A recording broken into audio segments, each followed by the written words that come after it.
తెలుగుదేశం పార్టీలో ఒకళ్ళు ఎవరైనా రాజీనామా చేస్తున్నారంటే ఎలక్షన్స్ బిఫోర్ రాజీనామాలు జరిగాయి. ఇప్పుడు ఎవరు రాజీనామాలు చేయరు.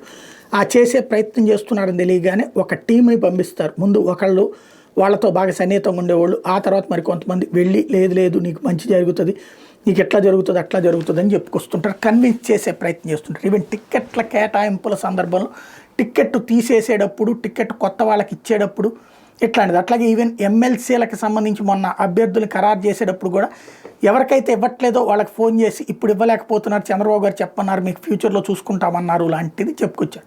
బట్ వైఎస్ఆర్ కాంగ్రెస్ పార్టీలో ఎమ్మెల్సీలు ఇచ్చి దక్కనటువంటి వాళ్ళకి కానీ మంత్రి పదవులు ఇస్తానని హామీ ఇచ్చి, ఒక ఆళ్ల రామకృష్ణారెడ్డి, ఒక రాజశేఖర్, మర్రి రాజశేఖర్ ఇట్లాంటి వాళ్ళకి ఇస్తానని హామీలు ఇచ్చి ఫైనల్గా వదిలేసినటువంటి పరిస్థితులకు సంబంధించి ఈవెన్ కోటంరెడ్డి కూడా అదే కదా కోపం.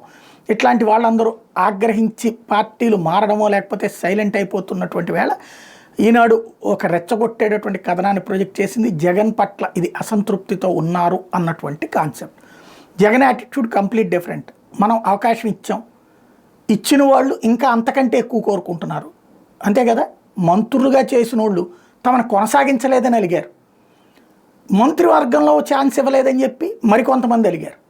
అలిగేవాడిని కన్విన్స్ చేస్తూ కూర్చుంటే ఏం ప్రయోజనం ఉంటుంది అన్నటువంటిది జగన్ ధోరణి. మనల్ని నమ్మితే ఉంటారు, మనం ఖచ్చితంగా మంచే చేస్తాం, న్యాయమే చేస్తాం అన్నటువంటిది ఆయన ధోరణి.